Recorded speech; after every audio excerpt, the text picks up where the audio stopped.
belles infos et du beau monde apparemment. Oui, Michael Jackson. Alors cette fois-ci, c'est pas pour célébrer ses talents de chanteur, mais le scandale oui. Jackson. Qui revient. Dans le Figaro, il est même question de la destruction d'une icône.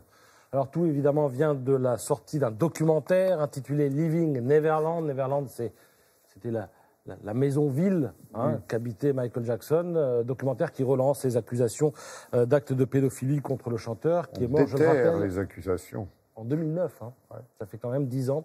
Alors les accusateurs, qui sont-ils? Deux garçons qui avaient... Alors c'est marrant parce que dans le Parisien, dans l'édito, ils avaient 7 et 10 ans à l'époque des faits, et aujourd'hui ils ont 36 et 41 ans. Donc ils avaient 3 ans d'écart.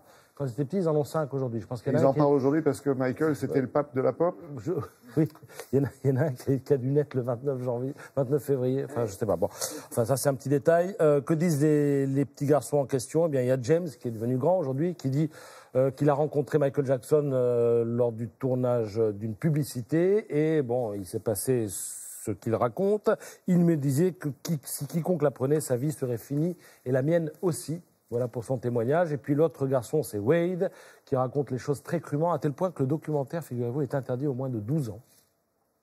Alors, on sait très bien que ce ne sont pas les premières accusations qui visent Michael Jackson. Déjà en 93, en 2003, deux garçons avaient entamé des poursuites judiciaires. En vain, en 2005, il y avait eu un procès. Michael Jackson avait été innocenté. Et dans le Parisien, ce matin, c'est le neveu de Michael Jackson qui défend l'ensemble du clan. Taj Jackson qui dit qu'il est outré, que toute la famille est outrée et que tout ça est avant tout une question d'argent. Et à propos d'argent, d'ailleurs, le clan Jackson demande maintenant 100 millions de dollars à la chaîne de télévision qui a diffusé le documentaire. Comme quoi, bon, les choses se règlent beaucoup avec le porte-monnaie aux États-Unis. En tout cas, une chose est sûre, c'est que le désamour est en marche, puisque Louis Vuitton vient de retirer de la vente les pièces de sa collection dédiée à Michael Jackson, qu'au Canada et en Nouvelle-Zélande, les tubes de Michael Jackson ne passent plus à la radio. Et dans cette affaire, malheureusement, ça risque encore une fois d'être parole contre parole. Et il paraît que Jackson s'en fout. Voilà. Alors oui, c'est vrai qu'il est mort. Toute autre chose maintenant, L'âme des lieux.